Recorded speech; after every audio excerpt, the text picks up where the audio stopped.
Are you a DJ starting out? In this video, I share with you my 7 tips plus a bonus tip on starting out as a DJ. Hi, my name is Tasha aka Miss Kiff, and I'm a DJ producer and founder of Kiff Media Hub.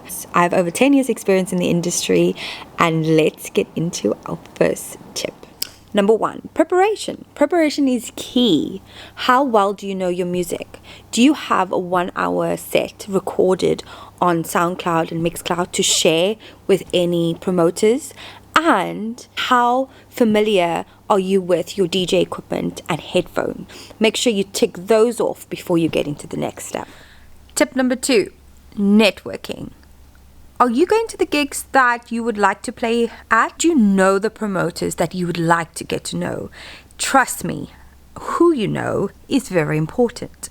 And the more people know you, the more likely you're going to get to your first gig. Tip number 3, practice, practice, practice. Practicing is key. Not only is it good for quality when you perform, but also boosts your confidence. So when you go out there, you know exactly how to rock a crowd. Build your gig portfolio. Really, you have to play out as many times as possible because every gig is different. There's always audio challenges, and you need to be prepared to face those challenges, plus hold your confidence whilst in the mix. It's also great to show others that you've played at different gigs. Shows your versatility, and also it's a way to get content for social media. Build your social media presence is the next step, of course. How do you do this? So you can go live on Instagram, TikTok, or YouTube, or you can repurpose your gig portfolio on your social media, or having a consistent monthly mix.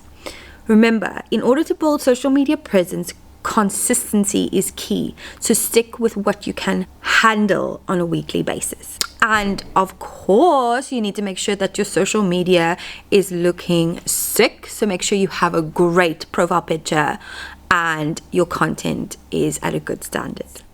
Enter competitions. Enter as many competitions as possible. Competitions are great for raising awareness as a DJ, and it gives you different venues that you think you'd never get into. It boosts your confidence, and you never know what you can win. As a quick behind the scenes, I won All Girls on Decks, hosted by Lisa Lashes and Urban Beauty United. I won a year supply of beauty products. I got to DJ a Cafe de Paris in London, and I won a MacBook Air. The reality check is the competition is quite high, okay? Maybe at times you might be DJing for free. Maybe it will be £50. Sometimes when you're starting out, it isn't what you expected, and it can be a little bit tiresome. Remember, keep the motivation, keep consistent. You got this, okay? You got this. I promised you a bonus one, of course. Remember why you're doing this in the first place. It's supposed to be fun, okay? So keep being authentic to you. Follow your gut instinct. Have fun, because trust me, it's the time of your life when you're on a stage, whether it's DJing to one person or to thousands of people. Remember, it is still the same. It's all about the music, your love and passion for DJing, and remember, keep to your why. Why did you start to be a DJ in the first place? That's going to help motivate you through the tough times. I hope you've enjoyed this video. If you like it, give it a thumbs up. And check me out on social media down below. And good luck on your DJ journey. You got this.